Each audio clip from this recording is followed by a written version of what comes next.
दोस्तों नमस्कार, मैं हूं पवन चंचल और आप देखना शुरू कर चुके हैं जन जोश न्यूज। देखिए, बिहार की राजनीति में क्या चल रहा है, ये बड़ा सवाल है। बिहार की राजनीति में चल यह रहा है कि नीतीश कुमार के लिए अब फैसले की घड़ी है। नीतीश कुमार को यह तय करना है कि इस पार होना है या उस पार जाना है। लेकिन इन सब के बीच बिहार में राजनीति बहुत ज़्यादा गर्मा गई है। छोटा सा रिकैप आपको बता देता हूं, उसके बाद आज की खबर पर आता हूं। नीतीश कुमार दिल्ली गए थे, प्रधानमंत्री मोदी से मुलाकात नहीं हुई, बिना मिले बैरंग वापस लौटे। नरेंद्र मोदी की तरफ से भारतीय जनता पार्टी की तरफ से न्योता भेजा गया कि दिल्ली में 27 साल बाद भारतीय जनता पार्टी की सरकार बनी है। इस भव्य दिव्य अलौकिक शपथ ग्रहण समारोह में आपकी भी उपस्थिति होनी चाहिए। लेकिन नीतीश कुमार इस शपथ ग्रहण समारोह में नहीं गए। चलिए, हमने माना कि व्यवस्था हो सकती है, लेकिन फिर इस मीटिंग के बाद एनडीए के तमाम नेताओं की मीटिंग थी।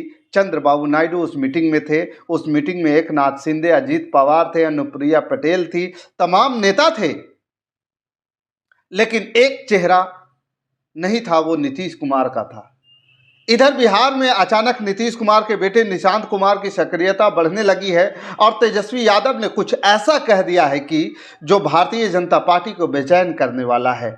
तेजस्वी यादव से जब यह सवाल पूछा गया नीतीश कुमार को लेकर के, तेजस्वी यादव से यह साफ तौर पर कहते हैं कि हम अब उनके साथ नहीं जाने वाले हैं। ये अभी तक की बात थी, लेकिन आप देख रहे हैं कि इन दिनों पटना में पोस्टर लग रहे हैं। बिहार को नीतीश कुमार के बेटे निशांत कुमार की जरूरत है। इन तरीकों के पोस्टर लग रहे हैं। निशांत कुमार के राजनीति में लाने की बात हो रही है।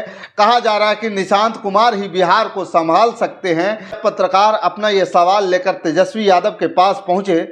उनसे पूछा कि भाई, निशांत कुमार को राजनीति में आने की चर्चा है और चर्चा यह है कि वह चुनाव लड़ सकते हैं। वह बार बार कह रहे हैं कि नीतीश कुमार स्वस्थ हैं, उनको चुनाव जिताइए और सरकार में लाइए, फिर से सरकार बनाइए, विकास हो रहा है, ये निशांत कुमार कह रहे हैं। इस पर आप क्या कहेंगे?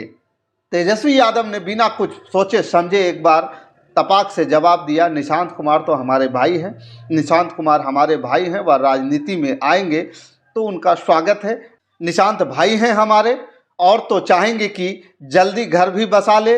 दोस्तों, तेजस्वी यादव का यह बयान सुनने के बाद, तेजस्वी यादव की यह बात सुनने के बाद जाहिर तौर पर भारतीय जनता पार्टी के खेमे में खलबली मच गई है। हर किसी को लगने लगा है कि क्या तेजस्वी यादव और निशांत कुमार एक मंच पर आ सकते हैं? क्या नीतीश कुमार का यह प्लान बी है और वह इधर तो भारतीय जनता पार्टी के साथ नजर आते हैं, लेकिन उधर उन्होंने पटकथा लिख दी है। वह इधर तो भारतीय जनता पार्टी के साथ नजर आते हैं, लेकिन उधर उन्होंने पटकथा लिख दी है तेजस्वी यादव के साथ अपने बेटे को भेजने की। तो क्या यह राजनीति का नया समीकरण है? निशांत कुमार और तेजस्वी यादव एक मंच पर आएंगे? क्या तेजस्वी और निशांत एक मंच पर होंगे? ये बहुत बड़ा सवाल है। क्या नीतीश कुमार ने मुख्यमंत्री बनाने के लिए तेजस्वी यादव को हरी झंडी दे दी है और निशांत कुमार को अब तेजस्वी को मुख्यमंत्री बनाएंगे? दोस्तों, बिहार की राजनीति में अगर राहुल गांधी, तेजस्वी यादव और निशांत कुमार एक मंच पर आ जाते हैं, अगर नीतीश कुमार राजनीति से रिटायरमेंट की तरफ बढ़ रहे हैं, वह अपने बेटे को अपने सामने राजनीति में स्थापित करना चाहते हैं और राजनीति में लॉन्च करने की भूमिका वह आरजेडी के साथ मिलकर गढ़ रहे हैं, तो भारतीय जनता पार्टी यह मान ले कि बिहार उसके हाथ से निकल चुका है। अगर नीतीश कुमार यह रणनीति बना रहे हैं, क्योंकि तेजस्वी यादव जिस तरीके से निशांत कुमार पर सॉफ्ट नजर आ रहे हैं, तेजस्वी यादव निशांत कुमार पर कोई हमला नहीं कर रहे हैं, तेजस्वी यादव निशांत कुमार पर को अपना भाई बता रहे हैं और उनकी राजनीति में आने का स्वागत भी कर रहे हैं। दूसरी ओर जीतन राम मांझी भी निशांत कुमार के राजनीति में आने का स्वागत कर रहे हैं। इन तमाम घटनाक्रमों के बीच, इन तमाम बयानों के बीच में, सियासी चर्चाओं के बीच अगर निशांत कुमार आ जाते हैं, अगर निशांत कुमार को नीतीश बैकडोर से आरजेडी के पास भेज देते हैं, तेजस्वी के मंच पर भेज देते हैं, तो भारतीय जनता पार्टी के लिए यह बिहार में सबसे मुश्किल दौर हो सकता है। फिर बिहार की राजनीति में भारतीय जनता पार्टी अगले 20 सालों के लिए फिर से सत्ता की कुर्सी से दूर हो सकती है। दोस्तों, तेजस्वी यादव और निशांत कुमार दोनों युवा हैं और अगर आप जातीय समीकरण को देखेंगे, जाति की कॉम्बिनेशन को देखेंगे, तो उस हिसाब से आरजेडी और अगर नीतीश कुमार के बेटे निशांत आ जाते हैं तो फिर जो ये अलायंस बनेगा वो अलायंस जो है भारतीय जनता पार्टी को 25 सीटों पर समेट कर रख देगा। बिहार में इस साल चुनाव होना है और बिहार के चुनाव में हर किसी की नज़र है, क्योंकि बिहार देश की राजनीति में उत्तर प्रदेश के बाद राजनीति के तौर पर सबसे समृद्ध राज्य है।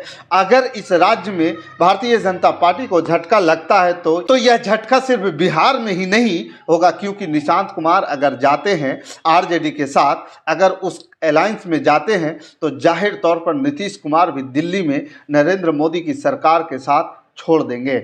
और ऐसे में जो नरेंद्र मोदी का सरकार बैसाखियों पर टिकी है वो लड़खड़ा सकती है। तो दोस्तों, तेजस्वी यादव के बयान के क्या मायने हैं, आप अपनी राय हमें कमेंट बॉक्स में जरूर बताइएगा और जनजोश को सब्सक्राइब करना मत भूलिएगा। बाकी हमारे साथ बने रहने के लिए धन्यवाद। जय हिंद, जय भारत।